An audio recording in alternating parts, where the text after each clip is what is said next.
Comme chaque année depuis 2011, le département de la Savoie publie son rapport sur le développement durable, un rapport qui permet de mettre en lumière la cohérence des actions de la collectivité savoyarde dans le domaine du social, du développement du territoire et de l'environnement.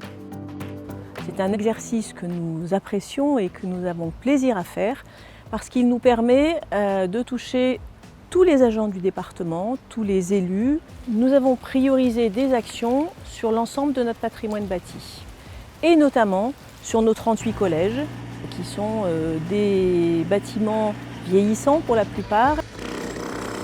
Lorsqu'on parle de développement durable, bien évidemment, il y a le volet social qui est extrêmement important. Il faut noter que le département a une politique d'intégration des agents porteurs de handicap. Ce taux est à peu près à 6% actuellement. Améliorer le confort au travail et permettre d'intégrer les agents en situation de handicap est l'une des priorités. Le département de la Savoie adapte pour 118 agents des postes de travail classiques à leur pathologie ou handicap. La médecine de santé au travail propose des solutions qui vont de la simple astuce, comme un repose-pied, à l'aménagement complet d'un poste de travail.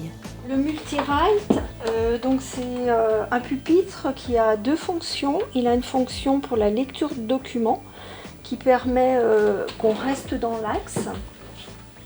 Voilà, donc là vous êtes en mode lecture de documents. Et ensuite, pour passer en mode écriture, vous faites coulisser. Et là, vous pouvez donc écrire, ce qui permet de ne pas lever l'épaule.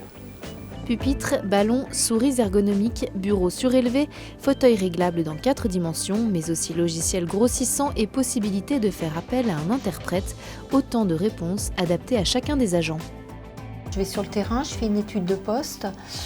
Déjà au préalable, on regarde les réglages, si le bureau il doit être changé de place, si par exemple le téléphone est du bon côté ou pas. Donc déjà je fais des petits aménagements avec l'agent et ensuite je reviens et j'échange avec le médecin et là on détermine ce qu'on peut aménager, ce qui est bien d'aménager pour lui en fonction de sa pathologie. Parmi les 6% de travailleurs handicapés, le département compte également les travailleurs de l'ESAT, le Nivolet, qu'il sollicite pour diverses activités, notamment le tri du papier. Un ESAT est un établissement et service d'aide par le travail qui œuvre à l'insertion professionnelle et sociale des personnes en situation de handicap. En 2019, l'objectif est de redynamiser la politique handicap en signant une convention avec le Fonds pour l'insertion des personnes handicapées dans la fonction publique. Ce partenariat permettra d'investir davantage de moyens dans l'intégration des agents savoyards.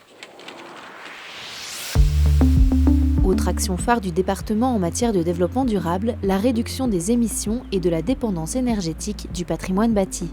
Actuellement, 73% de l'énergie consommée pour le chauffage des bâtiments de la collectivité est d'origine fossile.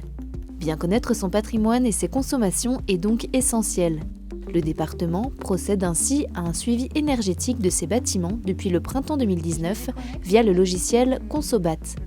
Il est déployé sur 10 sites chambériens et sur les sites du territoire tarentaise-vanoise.